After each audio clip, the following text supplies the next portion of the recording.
Again, my name is Emily Wu Truong, and I am a recovering perfectionist. Who of you here is a perfectionist? So some of you. And among you, who has tried to aim for those straight A's growing up? Many of you. So I was born in El Dorado, Arkansas, and I was the only Asian in my class of black and white students. And my parents wanted to move to Southern California, where there were much more Asians. We wouldn't have to drive all the way to Texas to get our Asian groceries. And so in Los Angeles, we were amongst family. But one of the hard things about growing up in the San Gabriel Valley was that when I landed in San Marino, I was like, wow, there's all these Asians. And I have to compete against all of them. One of my classmates, his last name was Wu. He ended up graduating a year early and went to Harvard. My mom, she said when I was a kid, why don't you hang out with him? I'm like, what? You think my friends are stupid? And unfortunately, that was what I used to tell myself. I interpreted what my mother said was that I was stupid. Another memory that I had was that when we went to Taiwan, guess what my mother decides to do? She buys math books. And guess what she did? She timed me. I felt slow. I wasn't fast enough. And then from then on, I told myself, I am slow. When I was growing up, I loved people. But growing up, I felt like it was really hard to connect with my peers. I wanted to talk about the meaning of life. But my peers wanted to talk about gossip, celebrities. I'm like, I can't relate with that. Let's talk about boys. Let's talk about the meaning of life. And so it was a struggle. I was even bullied as well. And it brought me to a place in my mind where I was like, I wish our family never moved from Arkansas to California. In Arkansas, I didn't feel any racism. My classmates treated me as an equal. And when I got to junior high, I was so happy to learn about Dr. Martin Luther King Jr. because I wanted to be just like him. I wanted to inspire my peers to know that they are no less than anyone else. And so in junior high, I wrote an article. And it was about the popular and the lonely. And as a kid, I wrote, hey, lonely kids, you're no less than the popular kids. And I really was trying to encourage myself too. And I didn't know how to find that encouragement. So there were lots of friends that came in and out of my life. And it was hard to know who were my true friends. As kids, some will say, oh, best friends forever. But is that a reality? No, not always. Are we given the opportunity to learn and talk about how do we deal with rejection? How do we deal with criticism? How do we deal with people leaving us when we don't know why they left. There was one time in Arkansas where I learned about, sharing. In daycare, I was with one girl, and we were playing with each other. Another girl came over, and she's like, I want to play with you too. Can I? We said no. We got in trouble. But when I applied that same concept in 3rd grade, and I said yes, when another little girl wanted to play with us,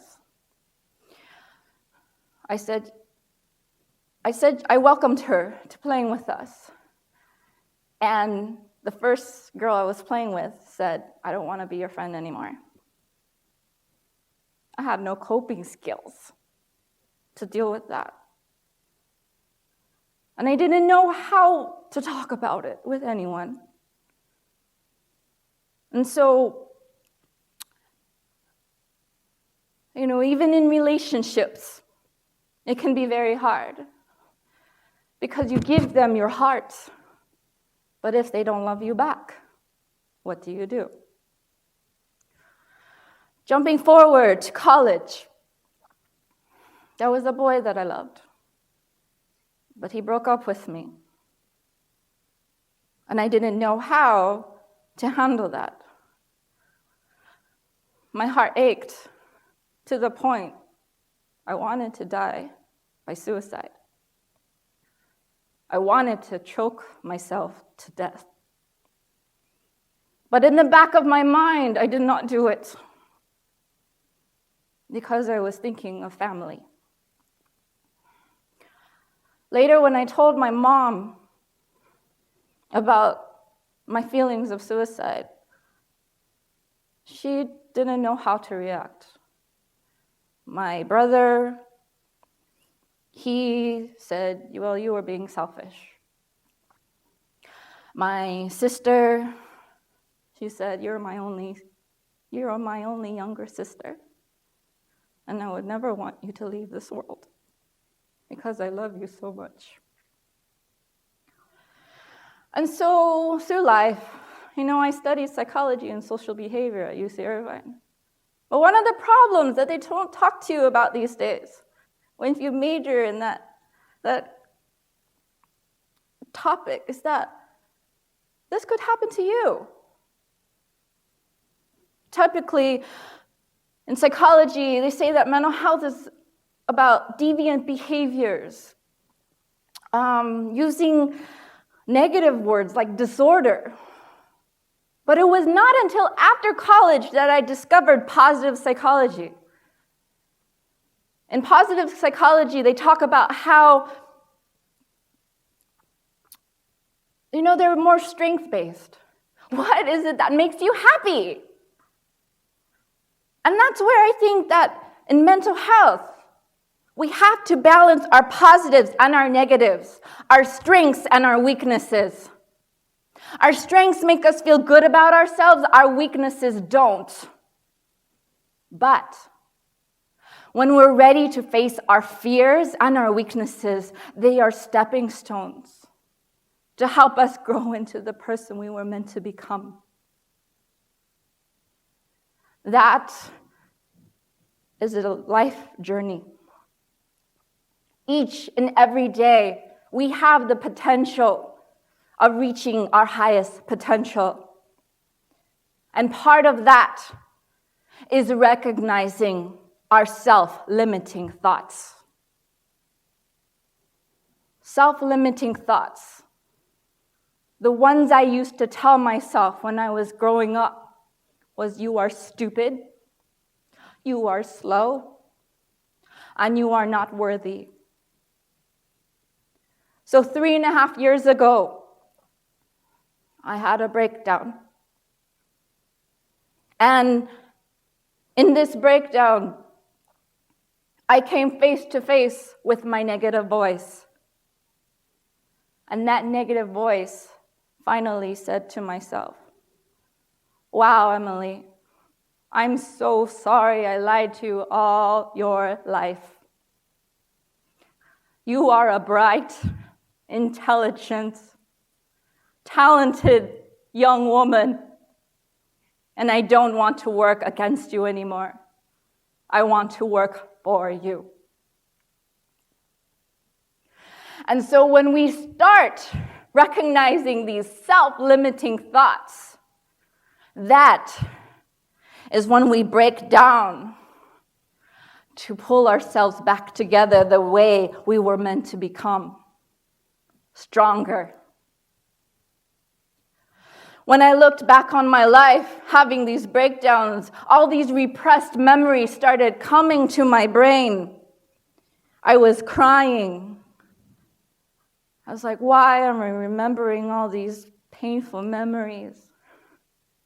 And it finally came to mind.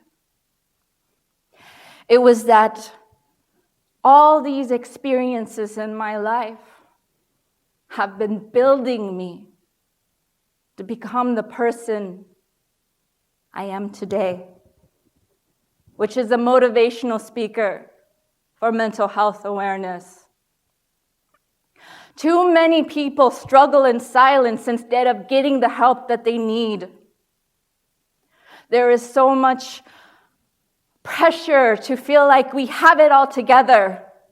But no, everyone is struggling with something. Some may be hiding it better than others. But in order to empower others, we need to know how to empower ourselves, to understand ourselves, to understand how we think.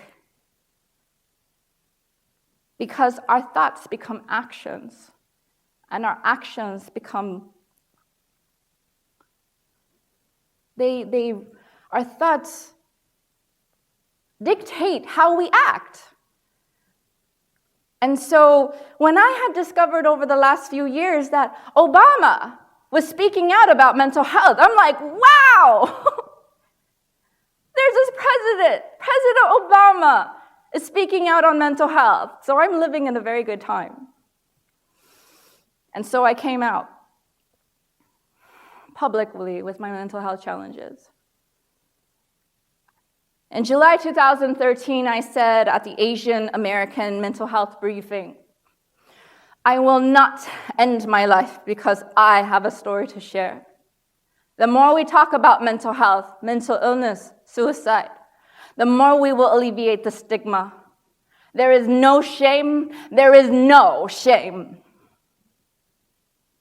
So I don't share my story to share my story. I share my story because I don't want others to know that they are alone in their struggles. Each one of us has the capacity to make a difference in other people's lives. We don't have to be a mental health professional in order to help someone who is struggling in silence. There are ways we can know the signs when someone is feeling down. And it's important to be a support to each other. When I've come to different college campuses to ask students, your parents may want you to get those straight A's, get a really good job, get that nice house, a very good car, good kids. But at the end of your life, if you have no true friendship, what good was your life? And so I think each and every day it's so important for us to think about, what are your goals? Why are you living? And what are you here in this world for? And I think that it's so important for us to think about how we matter today. Because we do matter today. Each and every one of us matters. The California mental health movement is called Each My Matters, and they're the ones who distribute the green ribbons Many people know that pink stands for breast cancer, but not many know that the lime green ribbon stands for mental health.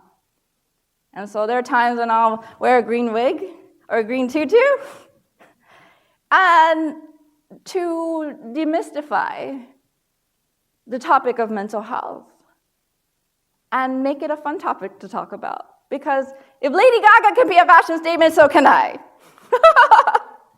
Right? We have to find our creativity. I will share a spoken word with you that I wrote in February 2009. And it's called We Are All Works in Progress.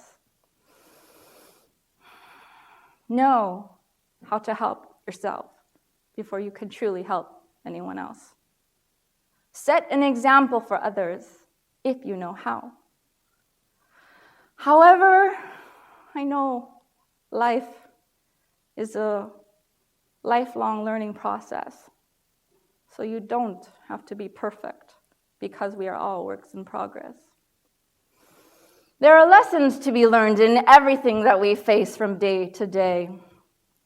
Without these lessons, we don't challenge ourselves to be better than who we already are. So work on being the best person you can be. See your true potential in life. Know that you don't have to have all the answers right now. It takes time to find the answers to life. So just chill and relax from time to time. Take a moment to breathe and just be with yourself. Know that you were made for success in this life. You can reach your highest potential if you just believe in it. Have confidence in yourself. I have confidence in you. And in those words, I was so good at trying to encourage other people, but I was so bad at encouraging myself.